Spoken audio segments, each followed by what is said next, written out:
Oh no. One. We are live. Welcome back, everybody. This is the shit show episode 4. And behind the scenes, it was literally a shit show because Hopper, I fucked up and I sent Kevin the wrong email. It was some other Kevin Moranz has got this email, so he might jump in here as well. But I have got two superstars as guests. We've got Hunter Yoder, which won the LCQ last weekend, which isn't an easy feat to do. And then we've got the badass marketing genius, Kevin Moranz. And then we also have Coach, the mad scientist, and then also ran as is Cooksey. So how the hell are you guys doing? Oh, We're doing good, man. It's good to see everybody. Awesome. Well, the first question I want to ask Kevin was, how is the track?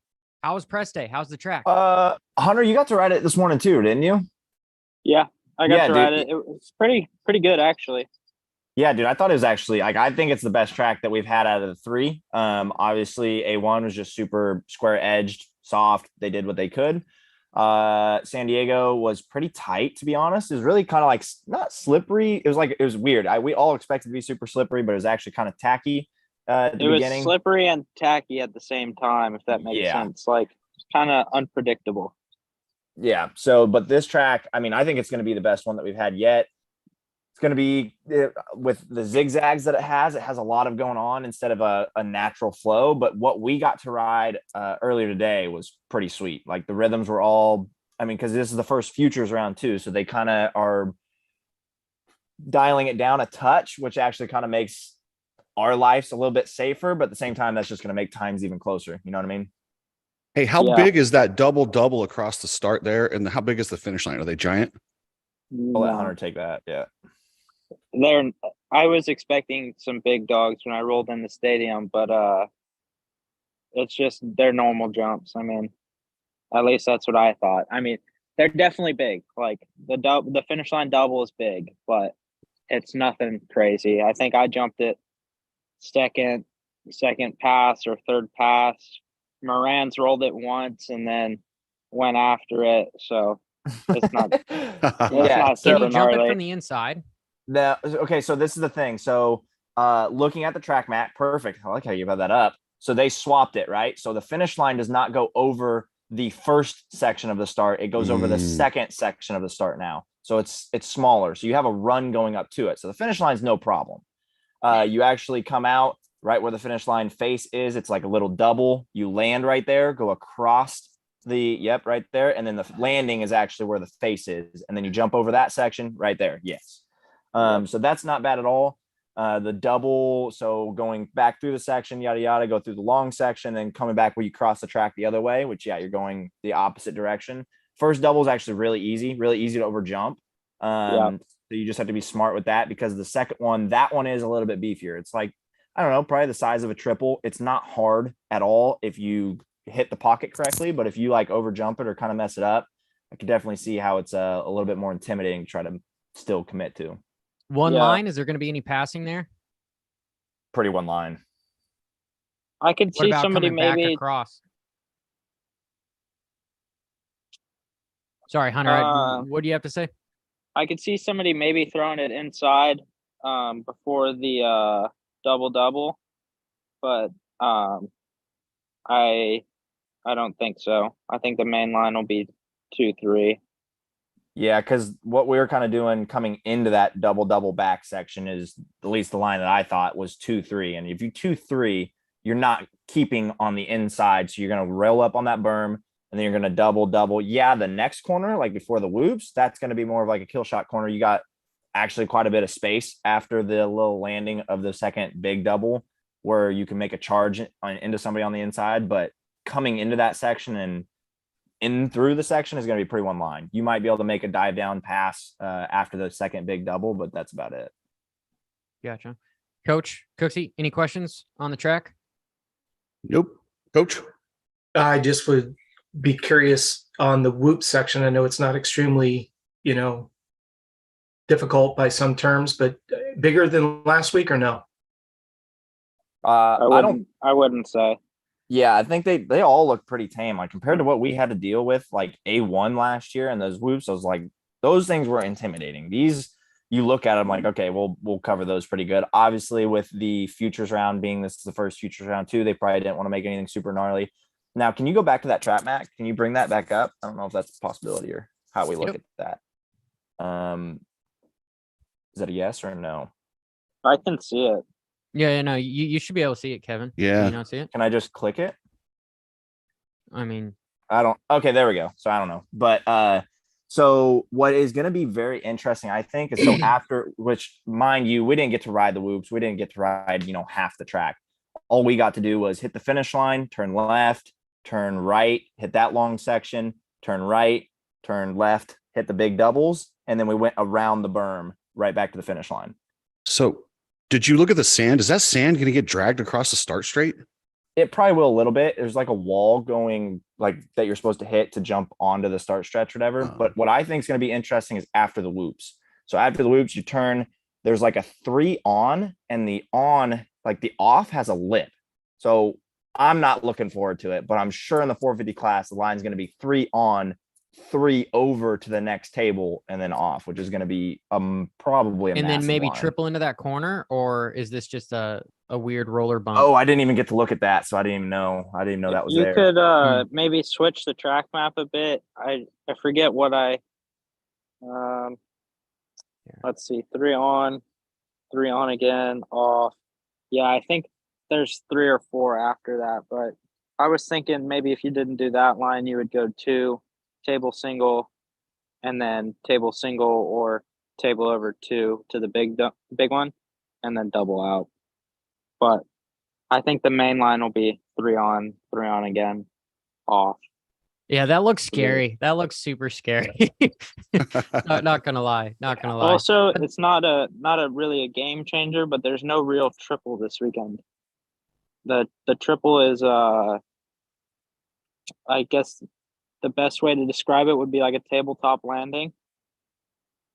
So it's kind of odd, but at the end of the day, it's pretty similar. So what you're saying, Hunter, is I could go out there blindfolded and I might be to jump that triple. That's what you're saying. I've never seen you ride, but yeah, that's what I'm telling That's you. a negatory. I'm just kidding. But no, so like what he's saying is it's kind of like it goes down, it's a little bit filled, and it goes up again. So like if you case it, it's still not going to be fun. It's not a full tabletop. But You could for sure roll it and then jump the landing part of it. Yeah, definitely. I could But, confidently say that without seeing you ride. Gotcha. Well, I think I could take my 4-wheeler out there and huck it first lap This for guy. sure. Yeah, I believe it.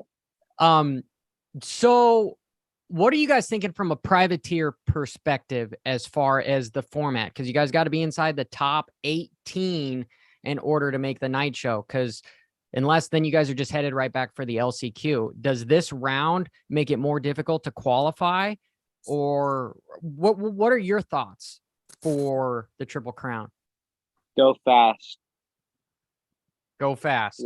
Okay. That's about all I'm thinking. Yeah. So like for me, I struggle in qualifying. So last year at the Triple Crown, I ended up placing 19th, which was a super big bummer. And then going to the LCQ, having it wrapped up, and then threw it away, and the LCQ ended up 5th. So I missed straight qualifying by 1, and then the LCQ by 1, which is awful. But top 18 in my class right now, that 18th, 17th ish spots maybe are open. That's why I would definitely have to step it up. But when it comes to me being obviously known for good at LCQ races or whatever, being good starts, if I get a good start, I almost prefer the Triple Crown setup because you just get it out of the way early. You don't have to deal with the heat races. It's obviously harder because you don't have as many chances to qualify, because in the heat race, if you have a good heat race, boom, straight transfer. Then you go to the LCQ. But it just really depends on your setup. If you get out front in the LCQ early, it's really not that bad. But yeah, it is tougher. Coach, anything to add? What do you think? In regards to which question? The format here for privateers, the whole Triple Crown deal. It sucks. Yeah, for privateers, I think it's just absolutely brutal. just not to get into the politics of it, but the logistics of them getting just to the race. My big thing and Kevin and I have talked about this as well, is getting adequately warmed up when you've got these types of races. Supercrosses in general are always difficult to get warmed up for, but let's face it, a lot of times we hear people say, Kevin does it and even articulated it himself, as kind of the first motos are out of the way, he kind of gets his momentum steamrolling, and then he's ready to now he's got to kind of preempt that. And in a format like this could be super challenging. But then again, I don't think either of these guys are surprised. They know it's coming. Whatever adjustments need to be made on that warm up, what they're doing behind that we don't really see on TV, getting their heart rate elevated so they're not using the first half of the race to get up to race speed. It's going to be more imperative tonight or this weekend more than ever. This Triple Crown format demands you've got to have that body primed and thinks it's already been out there for a while, especially for someone like Kev, that he gets going faster as the time transpires. Okay. Cooksey, I hate to ask you, but what do you have to add? Hate to ask me. What a dick.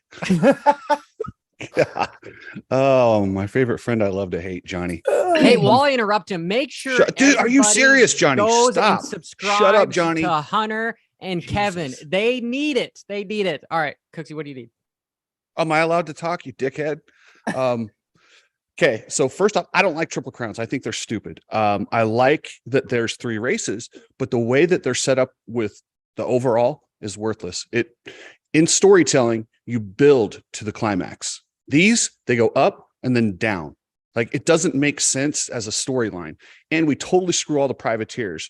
Hunter and Kevin can probably tell me, not all the privateers get to ride press day. So anyone who got to ride press day has a huge advantage in this qualifying format. And they're just like, well, whatever. I mean, that's the answer. Whatever. So it's frustrating for me. And I do think these need to be formatted differently or paid differently. Like, I don't know. If somebody asked me to do the same work for less pay, I don't appreciate it. So that's my thoughts. Which I didn't understand last year, but they do pay top 40. So if you race the LCQ, yes, you don't make the night show, but as long as you make it qualify into the LCQ, you still get paid. Which, yeah, but I mean, it's the same pay, but like the guys that race the mains, that's 3 main events. You're out there almost double the time for the same pay. Yeah, 100%. Yeah. Quick caveat. So one of the subscribers wants to ask you guys, what do you guys spend on bikes a year? Hunter and Kevin? I could make my answer pretty simple. I'm lucky enough to be on a team, so they take care of everything. Partzilla, PRMX, Kawasaki is the team I ride for, and they have a lot of my program dialed in. There's not much that I really have to take care of on my own, so I'm super thankful for that. And as far as the money, I mean, just a bike, stock is 8 or 10 grand. So think about, we have 2 or 3, and that's before you even change the bars or any of the basic stuff. So yeah, for me, so I just ride stock KTMs. I just go through a dealership. I don't get any special KTM support or anything like that. So it gets me around their cost. So let's just say close to 10 grand a bike. So I have 2 of those, race bike, practice bike, and then that's 20 grand right there. You haven't started to get suspension. So a kit, that's 3 grand for a set of forks, 2 grand for a shock. So let's just say 5 grand right there. Then you have that for both bikes. Then you get a third set. That way you can transition them through. So, there's another 15 grand right there. So it gets very expensive very quickly. That's before modifications, which I'm just on a stock bike. All I have is a FMF pipe and recluse clutch. No factory parts. 0, bro. I wish. So I got a bent frame right now and I'm just running it. But you see him sitting there? I didn't see him until right now. Sorry, the boys are coming out of lunch. They're all fired up right now. But so we just had some good Italian and they're fired up. Yeah. So, Max Miller, Chad Salt, everybody. Tell them we said what up. Yeah. All the boys on the podcast. Hey, hold on, Johnny, since this is your first podcast, I'm going to explain to you, when you call on, like you say, ask a question, say Hunter or Kevin, so they don't both talk at the same time. Just letting you know. Dude, this is a shit show. This is not some standardized podcast. It's annoying when he does that, right, Kevin? Yeah, because I don't know what I want to let him go first, but I don't know. Okay. Constructive criticism. I hear it.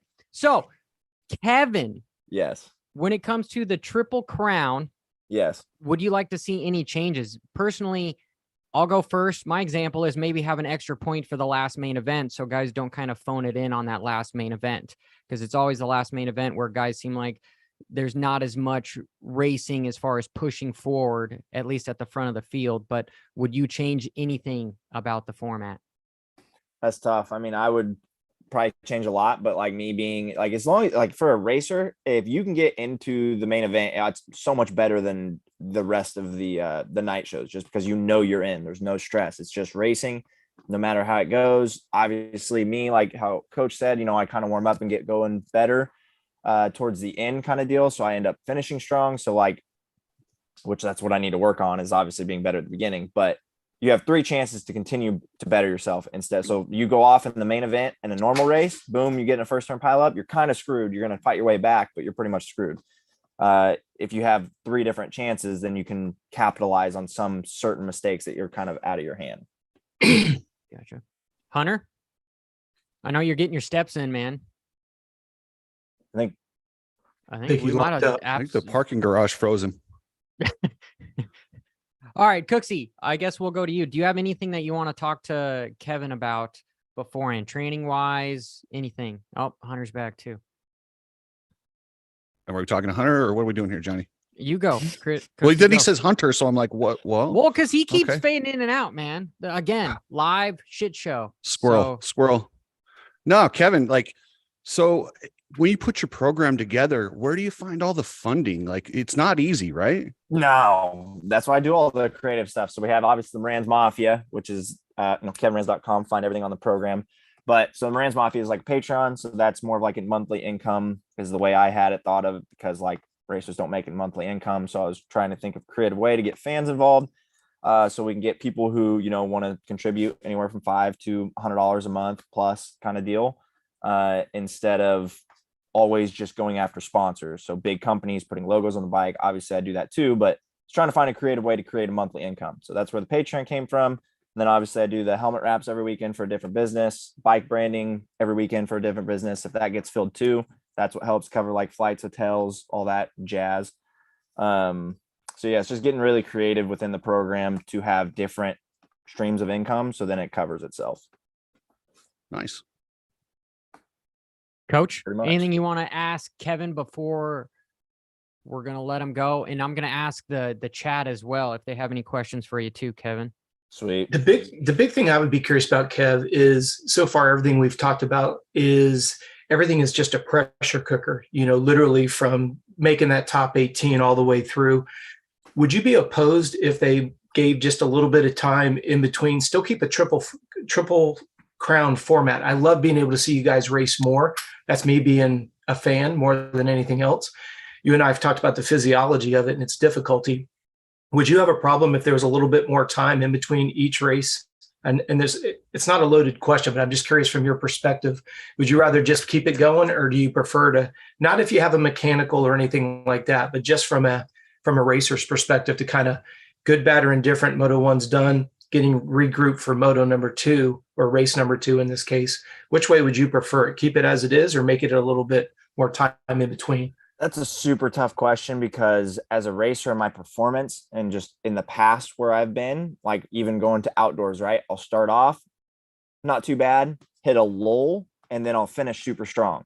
So for me, the quicker we can do it and the more exhausted everybody else is, so then they're not ready to fire right then, it's better for me. So like obviously barring any bike issues, because that it does get super stressful, and you don't have a whole lot of time. But say you don't have any bike issues, I like it the way it is, because it's boom, boom, boom kind of deal. And you just kind of stay always warmed up. You're always ready to go. And then once you get to that last main, a lot of the guys are kind of tuckered out. So then it's like, yo, it's time for Kev to shine kind of deal. The diesel engines in the house. Yeah. Hunter, cool. We got a question for you, dude. Robb says, what do you think about the super duper motocross championship? We were talking about that on the way to go eat lunch. I don't know. I think it's cool. Like the tracks look like giving me kind of a Daytona vibe. Obviously it'll be really hard to make it into those playoffs because you got to be solid for Supercross and outdoors. But I think it would be super fun. Like, and obviously it's a different aspect into. We've never had anything like it before, so I think it'd be really cool to be able to race those couple races. Kevin, what do you think about the Super Duper Motocross Championship? I'm inferring with a silly name there, but I mean, I'd probably talk about it more off air, to be very honest. But there we go. I like your style, Kev. Hey, you know, we gotta keep everybody happy. But I think it's creative. Obviously with their competition and everything like that, they had to come up with something. So I think I kind of like it because no matter where I'm at, obviously, hopefully Supercross goes good. We get plenty of points. Hopefully we can be in that top 20 fight and go into outdoors, do the same thing. But it also opens up a lot of doors for what's going on with their competition kind of deal. Like if say I'm not close to that top 20 and a lot of those guys are contracted in and they want to do the full super motocross deal, there's going to be opportunities elsewhere. So I think it can play parts for both situations. But yeah, I think it's different. I think it's cool. I think it's something that, you know, maybe our sport needs to continue to grow, but I'd be excited. I'd be stoked to go race like the LA Coliseum. Like, I think that would be epic. Hell yeah. They're stepping up with the pay and everything. They're doing a good thing. The name, I don't vibe with the name. So you raced the World Supercross and you race here. How did you feel the promoters treated you there versus here? Like, what are some differences? What did you like? What did you not like? So I raced Paris, but I did not race the World Supercross. I had an opportunity, but it was just too quick, too little time. Okay. No. No, I've heard good things about the way that they treated the riders over there, but you know, I don't have any problem with how things are going. Hey, Kev, have you gotten a call from Pro Circuit yet? Dude, I was just thinking about that. Like, I was like, I don't know who do they get? Like, my thought is Savachi doesn't technically have a ride. He would probably be a solid dude to come down. And then I was thinking Bogle, like, what's he got going on? Maybe he come down, race 250. But like, if I was in an easier situation, if I didn't have so many things going on with my program, I would have already been over at his truck. But just, I don't know, that is a tough situation because I think I would probably be a decent candidate for that. I'm sure he's got people on call for that, but yeah, I don't know. That one's a toughie. Hunter, with your team, how would it work if, let's say, Pro Circuit came to you and was like, hey, we got a bike. Do you want to race it for the East? He can't because he's already raced West. Oh, true. Yeah, the rules. I've scored. We were actually all these things we were talking about earlier, but if you don't make a night show on the West, then you can race East. But I've obviously made both night shows, so I wouldn't be able to race East Coast. Have you thought about maybe moving up to 450s for the East Coast some rounds? Would your team let you do that? I'm going to race Daytona on a 250, but in the 450 class. So that one's for sure on the list. But besides that, that'll probably be it. Hunter, I kind of put Kevin on the spot. If you were team manager at Pro Circuit, who would you call to do the fill-in for that East Coast Pro Circuit spot number 1 and 2 at this point? For East Coast, I really don't know who I would call. I think that there's a lot of good guys, but a lot of good guys have something going on, you know? So it's kind of hard to say who you can just call up and have them ready by next weekend. But hopefully my boy Mitch can look out for my guy Josiah Natsky. Maybe we'll get him on the Pro Circuit bike, or Simonson, my other teammate. So either one of those guys, I know they're going good right now. So there's always an opportunity for them. Do both of you, I know, Kev, you're doing your own thing predominantly, but Hunter, do you have something in your contract that if one of those bigger OEMs came that you could get out of that? Or how does, without the specifics, is there a clause like that already in place? There's a clause for for me to get out. Like I could get out if I wanted to, but you know, there's logistics to it. So I think a lot of people have that though in their contracts. So What about- Jeremy, oh, go ahead. Jeremy Brooks asked me in here about riders changing their bars. How often do you guys change your handlebar setup? Do you get tired of one setup and grab more rake, or is it just when you bend them? Just when you bend them. Yep. When you toss the bike across the track and they come back like this sideways, that's when you change them. What do you guys think of the Besides- dragon backs? I know the dragon backs have taken out a few riders. Do you like the obstacle, or is it right up there with sand? Kevin, That's when you call on someone, Yeah, Johnny. I was about I'm a to say. short guy, so That was funny. I'm a short guy, so I'll do the dragons backs, but I definitely dragons backs get 100% of my focus when I'm coming through on that part of the track. yeah, no thinking about what color can't underwear slack am I off. wearing. No, not. Your mind is focused on those 4 whoops. Yeah. Not I like would that, have to dude. I'm in the agree, main dude. event. That trophy girl's looking real good. I just got to get through this. Oh shit, dragon back. Yeah, exactly. Yeah, that's I mean, I don't really like them. It's tough though, because like if I don't like them, that means everybody else probably doesn't like them, and it's a separator. That's what I do like about them. So if you're confident with it, you can get right over it. Other guys are kind of like doubling and then jumping off the top, so it is good. And even the one in San Diego was built pretty well. Like looking at it, you're like, dude, this is gonna get a lot of guys, but it was built pretty well, pretty easy, pretty simple. Just keep your momentum. The one this weekend is actually 5 whoops. And then, but the biggest thing that they did for futures and stuff too, is there's no gap afterwards, right? So you go off the last whoop, it goes down, and then like, it's like a tabletop landing again. There's not a dip. So there's a lot less chance of coming off, spinning, endoing, and then like endoing your life away kind of deal. So it's going to be probably, there's not nearly as much risk this weekend. So Kevin, Johnny and I argue about this. Whoop sections. I like whoop sections straight out of a turn, to where if you go outside and skim them, a guy can go underneath, but then he loses speed. Johnny likes them after a double, where you're hitting them like wide open, where you're just like, it's bravery. What do you prefer? No, I didn't say that. What I said was, you're putting words into my mouth. I said that it's safer to I have didn't a ask you, double Johnny. in front of Kevin. the whoops. Nope, Cooksey. It's safer to have a double in front of the whoops than have a double at the end of the whoops. Having a double at the end of the whoops is stupid. I don't give a shit if it's right out of a corner. That's okay, but I'm then just you're telling gonna you, come it's in where they put with- them. So it's not a bravery contest. Kevin, the expert, what? Yes. Tell us. I much rather have them right out of a corner, because again, that's a separator. It is who can nut up and come into them a little bit faster to help them through it. Who come in, and it's even harder to be closer to the top guys, because those dudes are just very confident in their bikes. Obviously, you know, once you get to the privateer level, and even me, like, yeah, I've gotten better with my suspension from last year this year, but I still don't send it into the whoops like them. So I do like it out of a corner, because then it's a lot harder for people that are around my skill level right now, I guess, to commit and go into them with enough speed to get out of them. So, you know, it's more difficult when you're coming right out of a corner, and it's also honestly a little bit less scary because you don't have as much momentum.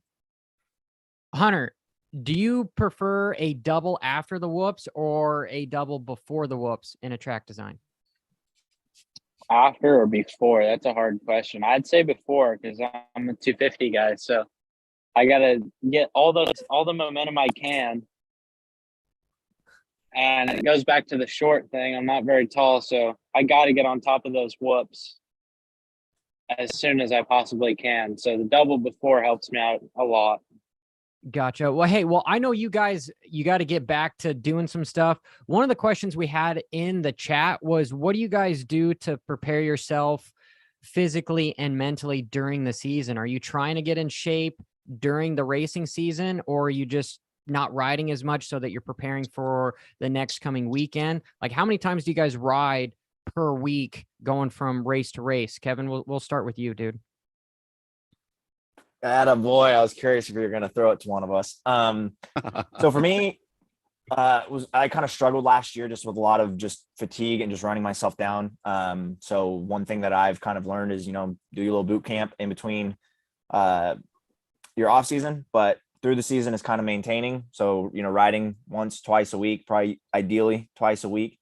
Nothing super gnarly crazy. It's not like you're grinding during the week because you don't want to be tired on the weekend. So in season, it's more just maintaining. Hunter, you taking, you're just dropping in all the recovery drinks and just going WFO, not sleeping. What are you doing? He's stone cold Steve Austin is what he's doing. Yeah, he's answering the way we all want to answer, Johnny. Were you guys talking to me? Yeah. I cut out mid question. Before I completely Cooksey left was the being an thing, and asshole. then I came back.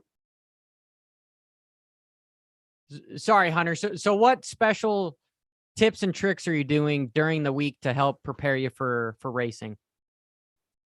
You're just like Kevin said, you're just trying to maintain. Not really doing anything too special. Not riding a whole lot.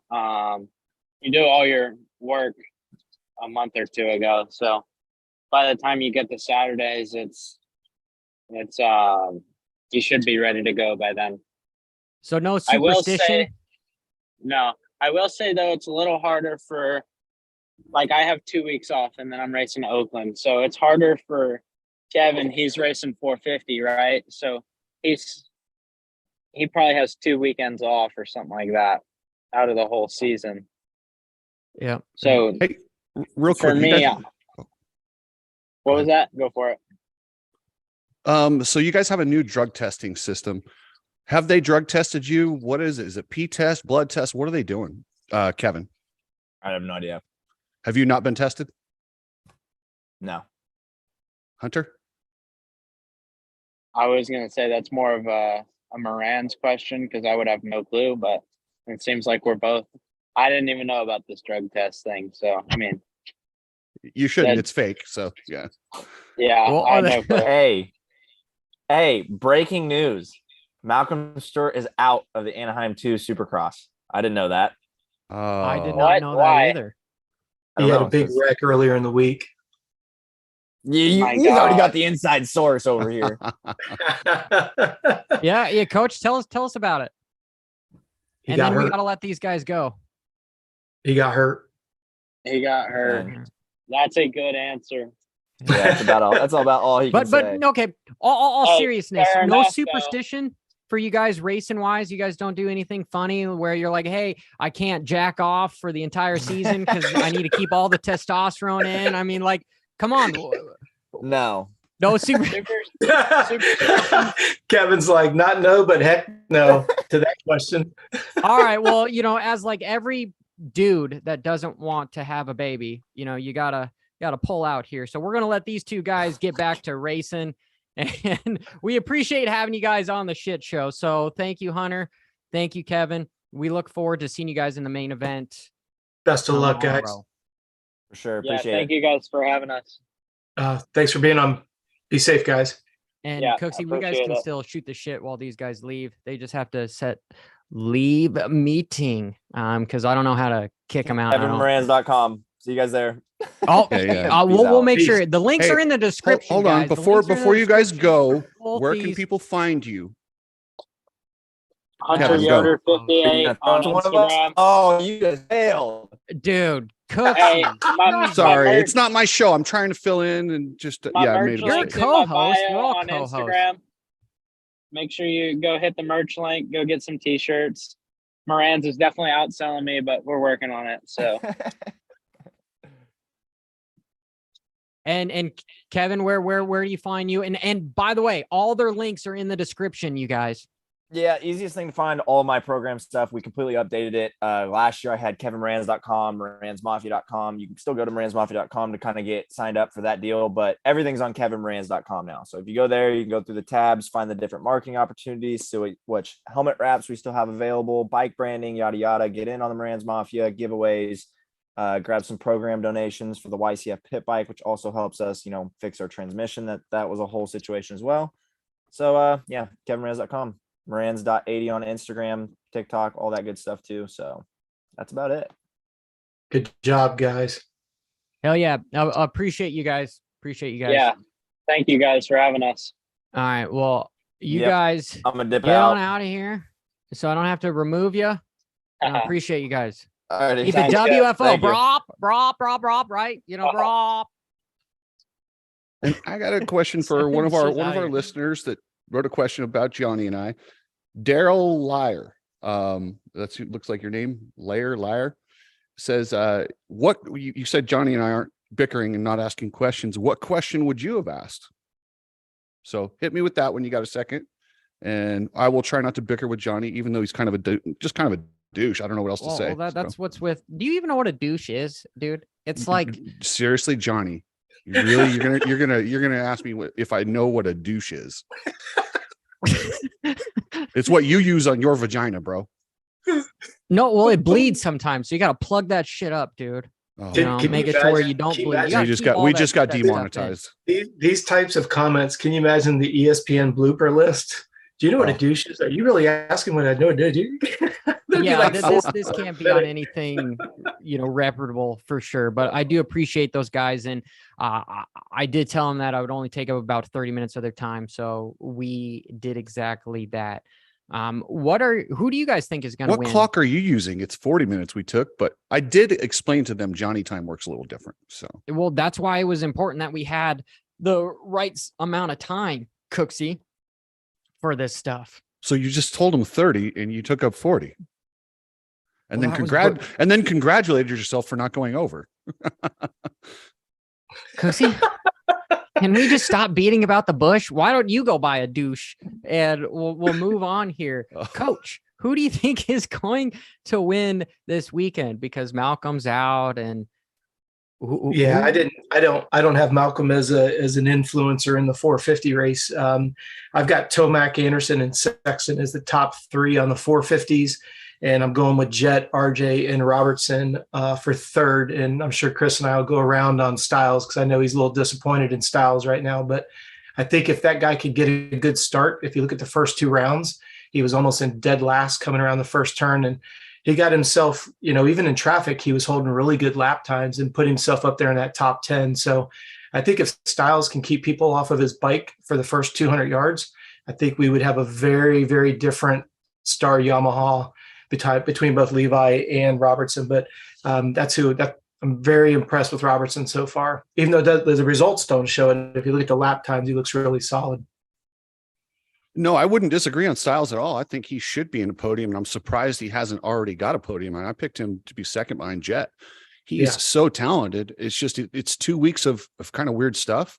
He rode really good both times, my only question is, at what point does that stuff affect your confidence? He is good at Triple Crowns. He did really good last year. That's kind of where he had a little bit of a breakout. I would expect for him to be right there with McAdoo, and with McAdoo and Hampshire, they're not the most consistent guys in the world. And in a Triple Crown, I think we're going to see that podium typical podium of those three is going to get broken up. I think. Yeah, I definitely think McAdoo's the most inconsistent.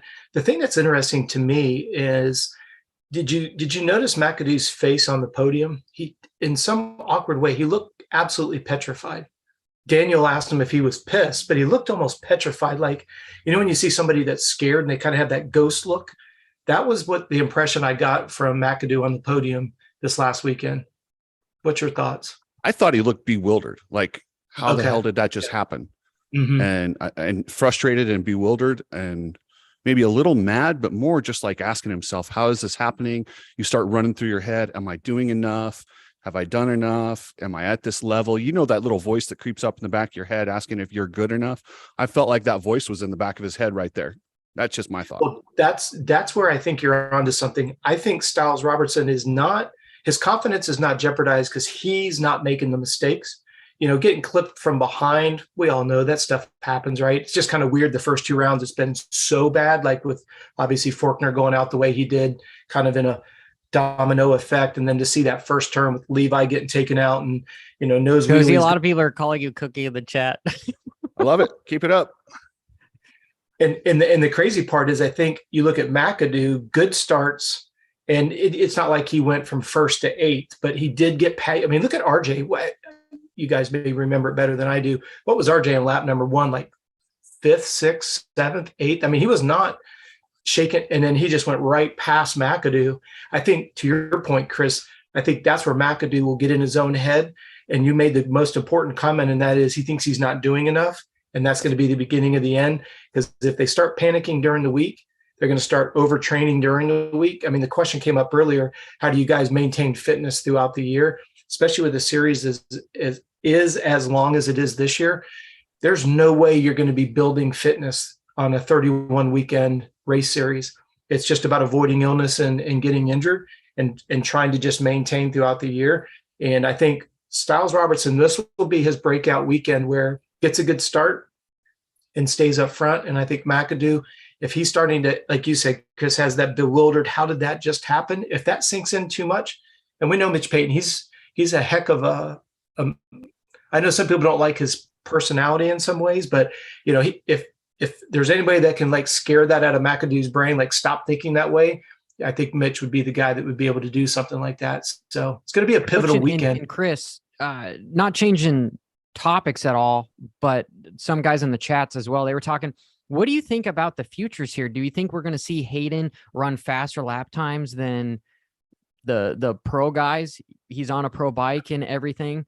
And I wouldn't say faster, but I wouldn't say faster, but I think you'll see him in the top 5 qualifying times of everybody, not just the futures, but of the 250 pros, he'll be top 5 in qualifying times.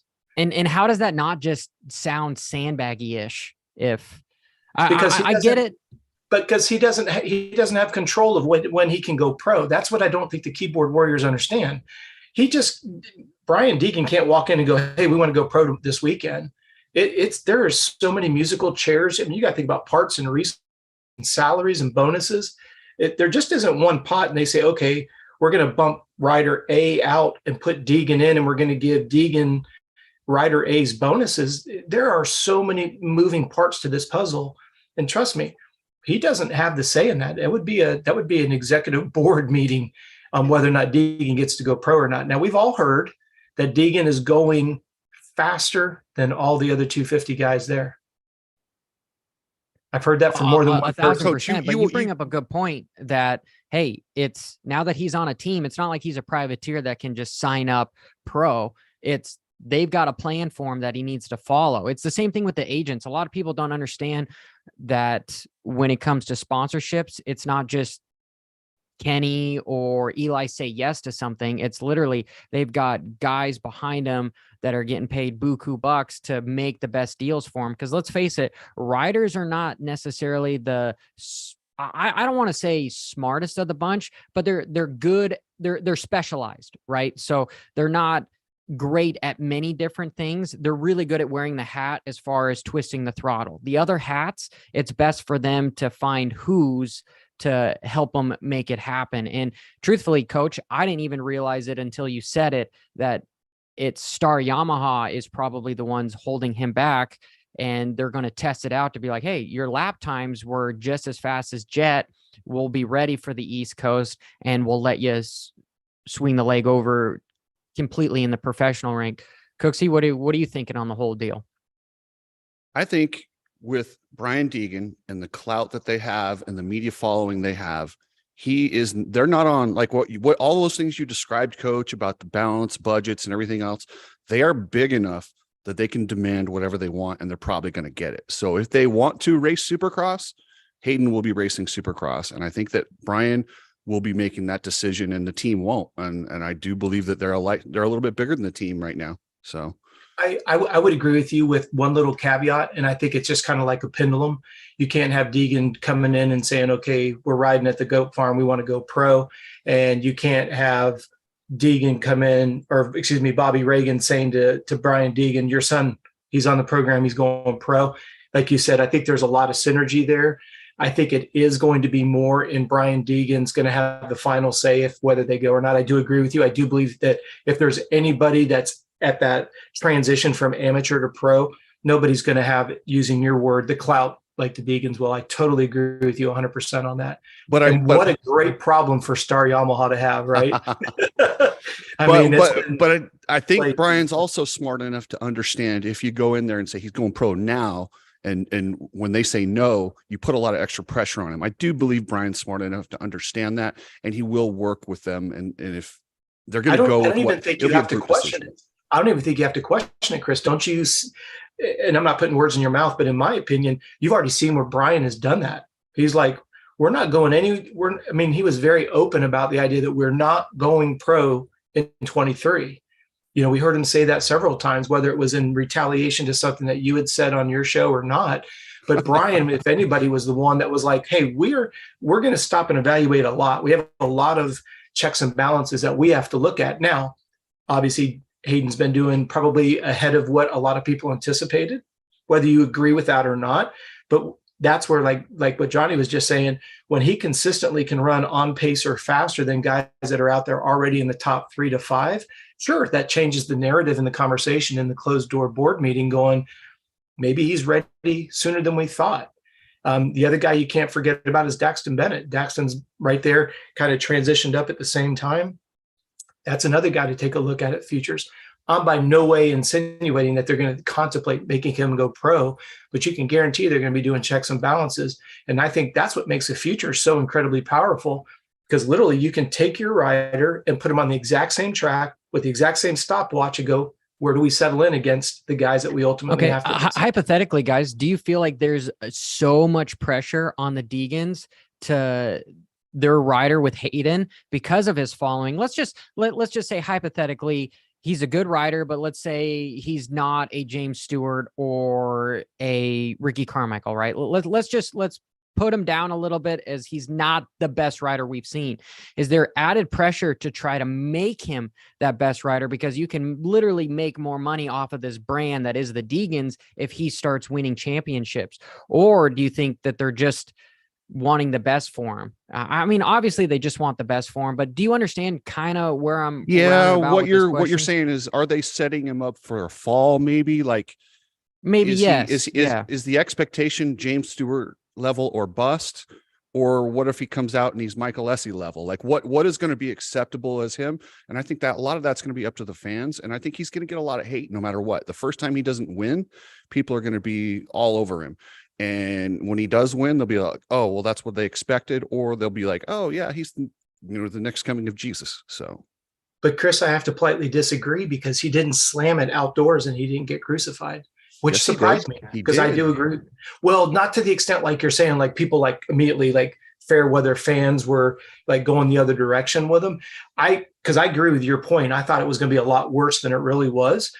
But I want to go back to what Johnny had said quickly. You don't put Hayden Deegan on the same amateur level as Carmichael and Stewart. Wait, sorry, say again, Coach. When you're talking about Deegan being on par, not as a pro. When you look at Deegan against his amateur success against what Carmichael and James Stewart did I understand you correctly? You don't think that Deegan is on par with what those two guys were coming out of the amateur ranks? No, he absolutely is on par with that stuff. I just was trying to make a hypothetical, saying that let's just put him in a box that says, hey, your potential is not as good as a Stewart or a Carmichael, but everyone around him, as far as his program, because of his brand, are trying to figure out how to break out of that box so that he can be the multi-champion, so that they can make the most money. Like, are they treating him more of like a business, or just the same as every other tier rider? And I guess I will have to kind of get back with Cooksey as far as the whole crucifixion of the fans. When you think of how big of a following that Hayden has, like throughout the whole moto community, I feel if you add up everybody's YouTube channels and blah, blah, blah, they're still on par with what the Deegans are. So regardless of what everyone else says, he's built such a brand that is following him. They're going to be diehards no matter what struggles he has. And I think that's important as well, because I think he can lean onto all of his fans to help build him up. But going back to what I previously said, Coach, you're missing a key component though, Chief. You got to think about it. Think about when Ricky Carmichael went to pro circuit. We knew of Ricky Carmichael, but we didn't know a lot about Ricky Carmichael. fast forward 15 years later, we have social media that we all fell in love with Ricky Carmichael because we watched him on ESPN on Saturday, with races that were 3 months old. We got a chance to watch, and we fell in love with his, just never say die attitude and just riding the wheels off the bike. Where I think where it took us 2 or 3 years to fall in love with Ricky Carmichael on a pro circuit 125, we've already got that love affair with Deegan because of social media. I think you're right on the money. It's just Deegan's further along because of the invention of social media. We get to see what he does, and we've seen how he rides, and just the charisma, and then the family, the sister, the mom, the dad, the little brother. They've done everything that we used to rely on TV.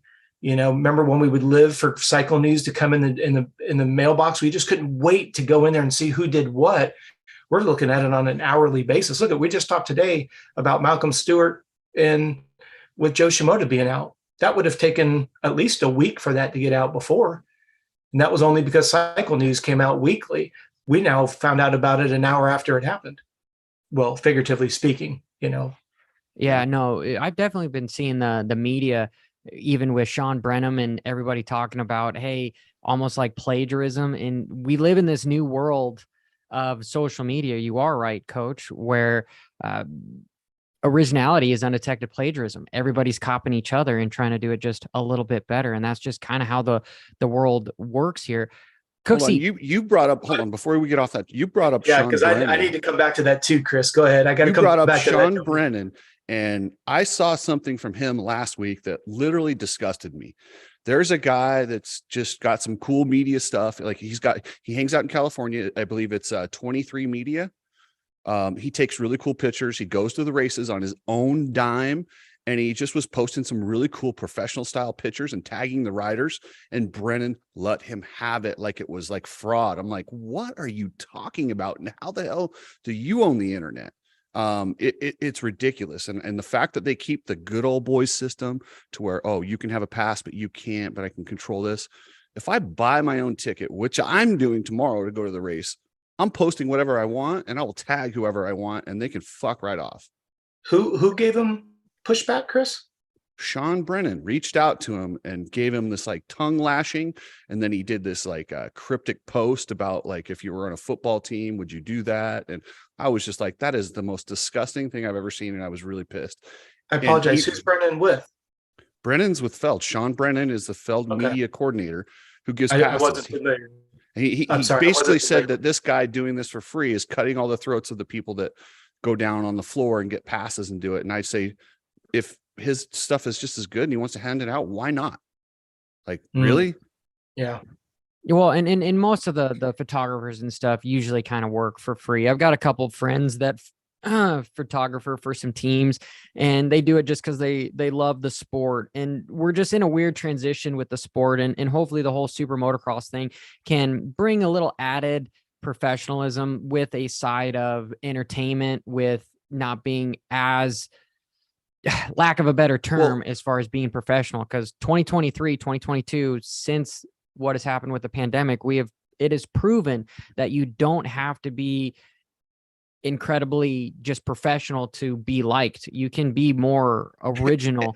With Johnny, anybody with a phone. Oh, go ahead. Sorry. Anybody with a phone is professional these days. Like, I'm sorry, the days of Simon Cudby having to get the right angle, the right exposure. Anyone could buy a camera and look pro. Like, it's not, don't act like they're super talented camera guys anymore. They're just not. Sorry. Well, dude, it goes back to the whole marketing term that I've talked about as far as being a purple cow, because so many people can do it. How do you stand out? How do you stand out? And that's the same thing with this silly shit show, is how we stand out is we are kind of unprofessional. And, Cooksey, you're the analyst. Robb, you're the scientist. You know everything about training to supplements to everything. And me, I'm kind of the guy that fits in the middle. That's the comedian kind of asshole that brings them together, right? So it's a weird freaking Oreo sandwich. I just said that word at Oreo. But I'm gonna kind of back you up just a little bit though, Johnny, because where's the definition of professionalism? Just because this is what I think is so interesting about semantics. Because we will talk about something without being politically correct. None of us are on anybody's salary, or excuse me, none of us are on anybody's payroll. We all have the utmost respect for the athletes. If we make a comment about an athlete, it's because of what we've observed. We're not slandering them. We're not even giving our opinions. When you see Ken Roxon has faded every single season, is that crucifying his character? Is that crucifying his personality? No. We're just essentially discussing on what we know. When we make a prediction on a race, it's not because we're bad-mouthing somebody. When somebody somebody cracks under the pressure and falls more times than we're just talking about that, and that drives our decision, right? We make an opinion. Why do we say Mike Alessi is always known to get good hole shots? Because he always gets good hole shots. You're not making something up. So, Johnny, when you say we're not as professional as the others, I would like you to rephrase that a little bit in your own brain, because we're as professional as what we want to talk about in the way that we present it. And the ones that are politically correct and are essentially a bunch of puppets for a payroll, they're the ones that want to throw us under the bus and say we're unprofessional, because we're willing to talk about stuff that needs to be addressed. We need to talk about the elephant in the room because there's a desire for change. We want to be a catalyst for change. If you don't talk about it, no one's ever going to do anything about it. And the most simplest example is WSX. They took the elephant in the room, they exposed it, and then what do? We got a $10 million revelation. We have the holding of hands and the banding of two groups of people. And hopefully for the betterment of the athletes, they make more money. Yeah, I think what you're talking about is conditioning. And I think conditioning or brainwashing, a big difference here. I think that's semantics. I think those are equally go together, as far as it depends on if you're brainwashing somebody for a special purpose, that is conditioning. The conditioning doesn't have to be good or bad. It could be either or, right? But I also want to add one more component, Johnny, because you said earlier, what's the phrase that you use about plagiarism and something? Plagiarism. Originality is undetected plagiarism. That everyone just copies what other people do. Here's the thing. You've got a certain group of people that think that they are essentially the epitome. They're the only ones that have a voice in the sport of motocross, and only their opinion matters, even though their opinion is adulterated by a paycheck. Okay. And what I think is interesting is you'll get people, when we first started this show, even when we all started doing things together, right? And you had certain people that had some really negative opinions. And they tried to paint a picture as if they are the epitome, as if their opinion is the only one that matters. And if you say anything about it, they go, well, that's just the way it is nowadays. That's just the nature of the internet. That's just the nature of social media. Well, it's evolution. It's evolution. Yeah, and the sport is evolving, and we are helping. But take it one step further. You have gone out and you've put together some really cool, different perspectives on racing, technique, race analysis, stuff like that.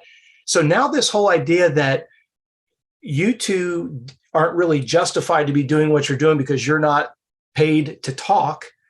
Now, all of a sudden, the things that you came up, as you just said, Johnny, the unique things that you've brought into the market have now been duplicated, not once, not twice, but by 3 specific websites that I've seen, or YouTube channels, based on the same people that said that you really shouldn't be talking. So when you talk about the plagiarism and the originalism and all this other isms that are out there, I just find it incredibly humorous, because now it is interesting. But as you told me before, Coach, because we've talked about it, is that it's the biggest compliment that we can have. And the chat is saying, man, we are getting like super intense here. Can I just let the listeners know what we're talking about and what Coach is referring to? It's Johnny has done some really cool stuff with the track walk, and literally, I'm sorry, Racer X 100% straight copies them every week. It's ridiculous how blatantly they're ripping you off. But then they say that, then they say, oh, we don't know what we're talking. Well, stop copying us then. The truth of the matter is this space is big enough for all of us, right? Amen. And that's just my point. My point is we can all join in a different aspect. The people that watch Mathis might really like his opinion and not like mine. But then the people that watch our stuff might not like those guys. But we're still, the commonality is the sport of dirt bike racing, which in roundabout ways we're help elevating. That whole quote, as far as a rising tide lifts all ships, that's what we're doing. And so we're not trying to poke at other people to be like, oh, you have to stop that because we're already doing it. It's like, no, like I encourage, and that's the reason why this whole show started, was we want to have more guys on the show to help grow them, because we really just want to grow the sport. And in a roundabout way, us growing the sport is going to help grow ourselves. And that's just plain and simple. It grows everybody. Well, and look at the fact that we've given a group of people an opportunity to talk to Kevin Moranz and to talk to Yoder that they may not have ever had a chance to do because they can't go to the races or they can't get into the pits or whatever the issue may be. And when you talk about professionalism, it's almost like, I'm not accusing you of saying this, but it's almost like we shouldn't be doing what we're doing. It's kind of like when Jace with Gypsy Tales kind of tore up some people saying, well, how can you talk about the race when you're not there? It just shows the incredible level of arrogance that we are the only ones that are supposed to talk about it. And because I've got dirt on some other riders and mechanics, and I've been around the sport a long time, they're all going to confide in me because they know I've got dirt on them. And I'm going to continue to use that leverage to get stop. For the love of God, stop. Well, and this is the whole social media stuff is, granted, guys, drama creates attention. And so sometimes people go out of their way to create drama that's not even there because it's fake. And I can sense that maybe on the outside looking in, it looks as if we might have a little bit of a bias towards what's going out because we've been kind of indirectly pushed to the side, but that's okay. That's okay. Like I don't want any weird animosity towards any other people because again, there's no heart. I'm not upset at anybody. I know you guys aren't upset at anybody. We're just going to do our own thing. And that's what we're doing. I do think Mathis is a forward. dumbass though. Well, right, and then go again. But see, then you have this right here. What do you have to say, Cooksey? I missed it. I just said, I think Mathis is a dumbass. I don't like him. And I think he's genuinely a bad person. And you want to talk about a liberal, there's a liberal. So. Well, and then whoever Mega Don is here talking about, don't be full of yourselves. You're just regular dudes like the rest of us. I hope you understand we're not full of ourselves. All we were talking about is some of the other talking pundits that want to try to throw rocks. We're not throwing rocks at individuals. We're not character assassinating. We're talking about how do you change the narrative of how do the races get evaluated, how the races get discussed. And then you have Johnny bringing in track walk, and you have analysis of super cool things like shifting in the air and then shifting before the whoops. And then to be essentially said that there's no credibility to what Johnny is saying because he hasn't been there, but yet he has been there because he's race pro, which I think a lot of people have amnesia with. And then Johnny has probably some of the best how-to videos on the internet, but you still have some people that want to run their mouth. So it's not about being full of ourselves as much as it is. I don't know, Johnny, you kind of struck this nerve in me when you said that we're not as professional as the others, and that not that you had, you didn't rip a sketch. I don't know what I'm trying to say there. Just the idea is we're just as professional as everybody else, but we don't look stodgy and we don't hold up 15 items saying we want to thank and we have the shirts on and we have all this other stuff. I don't know. You're incredibly professional. So are you, Chris. And the idea that, Johnny, you keep getting mocked and then duplicated, I find it extremely humorous is all I'm trying to get across. Okay. Just because we're live here, you guys know some stuff more personally than the fans do on stuff on the outs or on the inside, because I've been more honest with you guys than, because it does no good to bitch and moan anymore in public, but this is live. And my whole point is, dude, I was a slow ass rider, right? I didn't make it. Things didn't happen, but there's this crazy thing called the internet. No, I agree, Chris. No, Johnny Hall's effing male, people. Don't let his humbleness fool you. Chris and I got to ride with him. He's fucking fast. He didn't. And I'm sorry if I just messed up your logarithm, Johnny. He didn't make it. Johnny didn't make it as a pro, but not because of talent. I'll say that. Only because of injuries. Don't let him fool you. Sorry, Johnny. We both didn't mean to interrupt you. We're like, shut up, Johnny. Yeah. You fly, mother. You fly. Well, and guys, we're going completely. This shit show's going way off the how we ended up becoming friends was simple.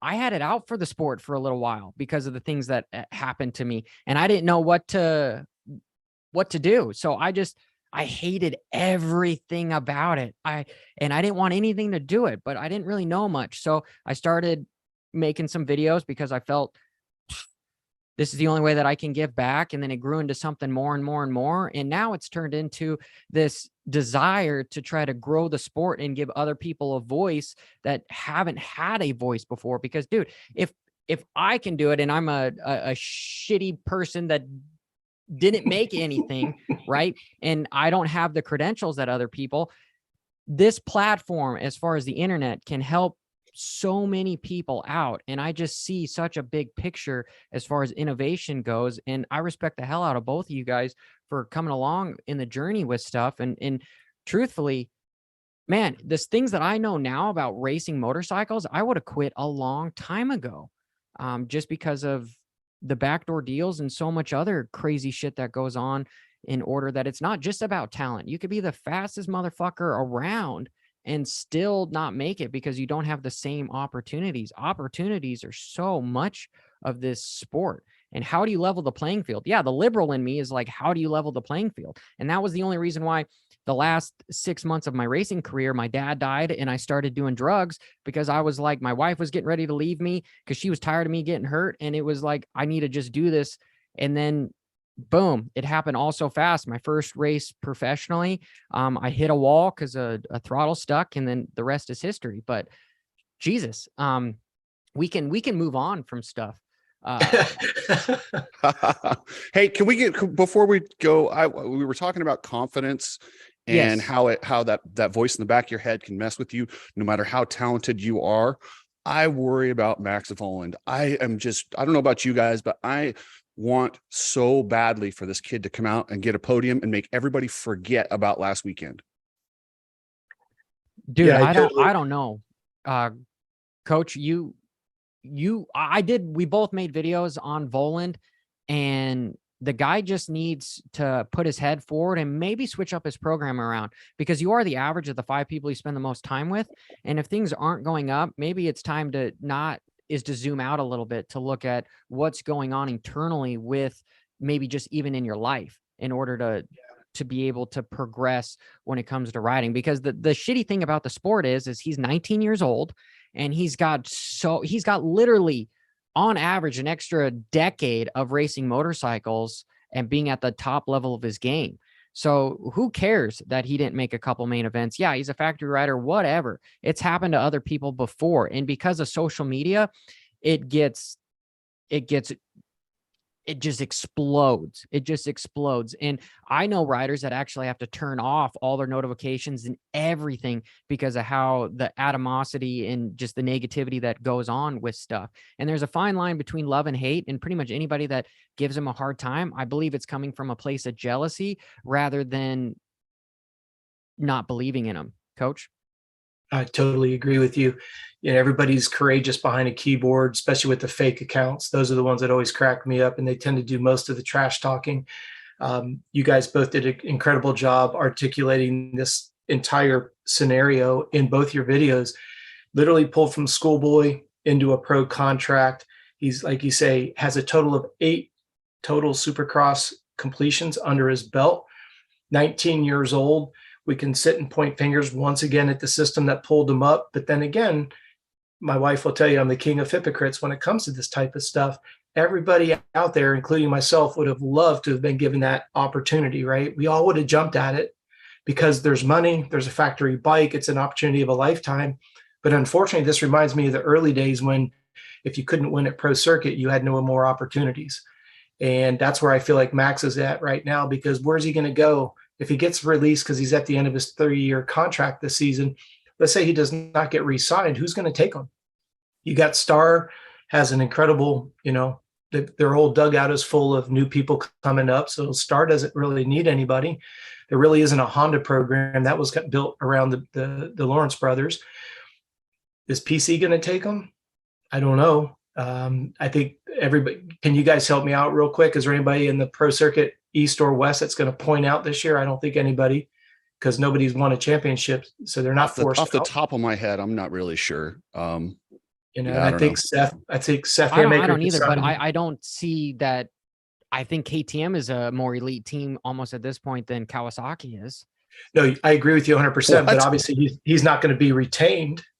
You know what I mean? Especially in the not gonna be 450 class, Cooksey, but the 250s, I feel Tom Vial, he's going to change it for everybody. Vial is A guy going who's to not be done the a saving damn grace. thing in the United States is going to all of a sudden he's better than Pro Circuit. Come on, Johnny. Tom Vial. I need Hold on, hashtag Tom Vial in the chat. I want Have to a little talk. faith, people. I want to talk to who's Kung Fu Toe.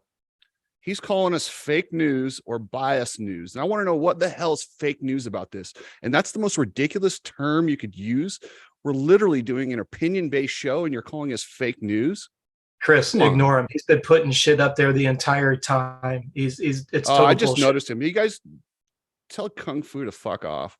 Yeah, Kung Fu he's a mole. He's a planted mole. Oh, it's He's probably been putting shit Mathis. up there the whole time. Well, I mean, I've been seeing it too, and I'm just keeping it unfiltered because I had somebody Yeah. else on the chat yesterday that was real bad, and it's happened multiple times with. But Johnny, with my- good on you because you said it in the last show. We don't censor. If you've got an opinion in it, hey, if Kung Fu if that's legitimately your opinion, cool, dude. Then guess what? I apologize because you're being authentic. Still doesn't exonerate you from being a dickhead, but that's okay. You're Johnny. High five, knuckle punch. We don't censor because you don't agree with us. But to Chris's point, instead of just calling us names like an immature baby sitting in your mom's basement playing Xbox 8 hours a day, why don't you elaborate on what you disagree with? Dude, the chat is just going insane with some stuff. But no, if it becomes disrespectful to others, I don't care if it's on us, but I'm gonna kick you out of the chat, just plain and simple. Well, he's just showing how immature, and unfortunately, he's showing you the problem with social media because it's so easy to hide behind you're biased, you're this, you're that. Elaborate. Dude, this is definitely the shit communicate. show because I never see this stuff. Yeah. Well, and I have to give the Cooksey mob credit. They've come around. Like my guys, usually, if they got a problem with me, and a lot of times they don't agree with me, they come at me really good. In fact, I even in last week's wrap up, God, what was the guy's name? I forget his name, but I put his thing up there and I said, you know what? You made a great case. Quoted If you're gonna logically argue with me, I'm down. But if you just want to call me a fake news and then not show an example of what was fake news, then you can fuck off. So Amen. Move on, Johnny. He isn't worth the Nope. time. Yeah. I don't know, but it is entertaining, right? It is entertaining because It's you gotta authentic. try to get a little bit of a thicker skin with stuff. So, power to everybody. Oh, in the chat I have room. thick If skin. more I have people thick a problem skin. with it, I will remove it. Yeah, I have thick skin. What I have a problem with is a bunch of pussies hiding behind a keyboard. That's what I have a problem with.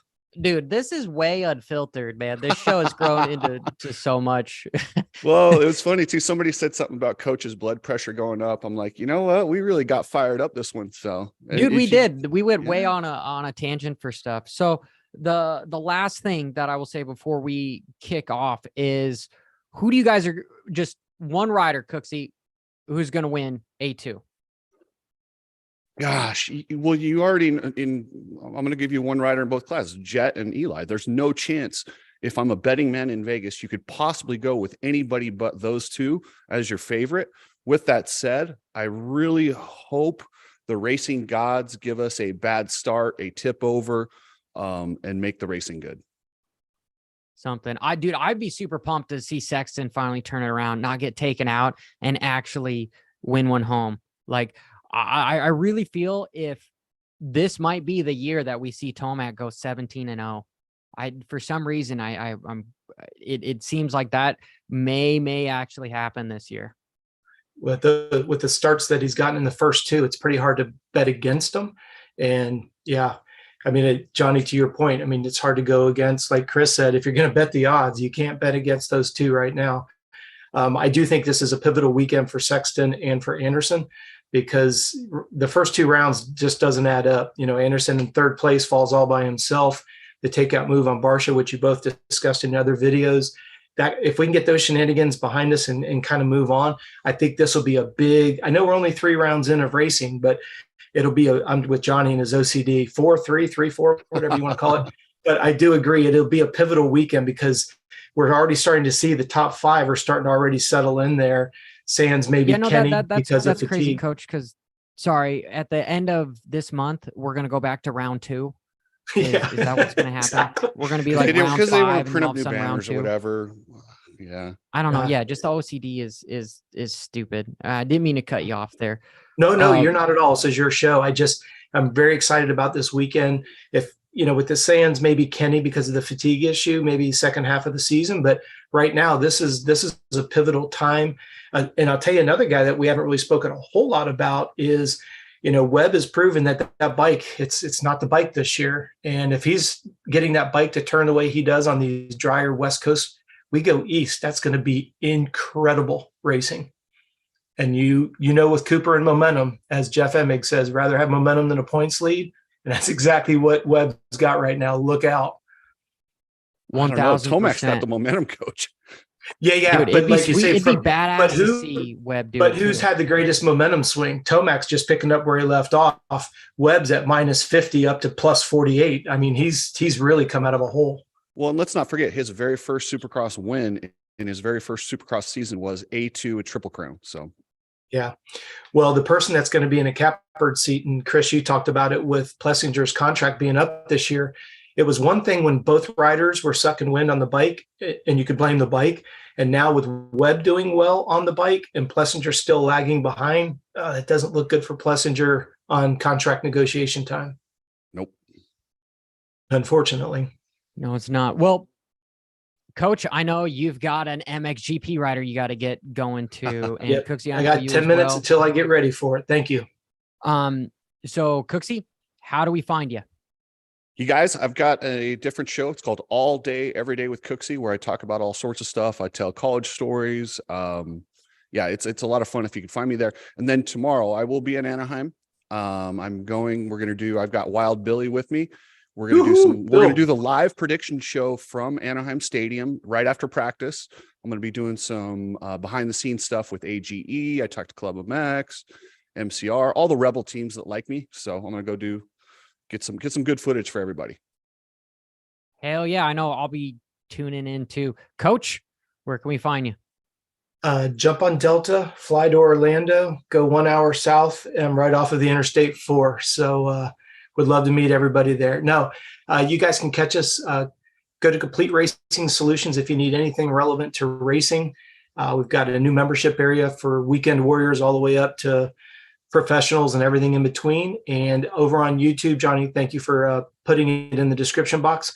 Check out our YouTube channel. I've got all kinds of playlists for soft tissue, flexibility, nutrition, sports psychology, concept videos, how-to videos. Nothing about moto. I'm not a pro like Johnny and Chris were at one time, but all the physiology, everything off the bike, it's what you can find there. So thanks for the opportunity, and thanks for allowing us to be on another show, guys. It's been a good one. Nope. And Coach, dude, you've helped me so much when it comes to even my new endeavor with the obstacle course races. So I appreciate everybody that has been here and is watching. Make sure you share this stuff. Make sure you like and subscribe to everybody in the description, including the riders. Those privateers, they need it. They need it. So till next time, keep it WFO.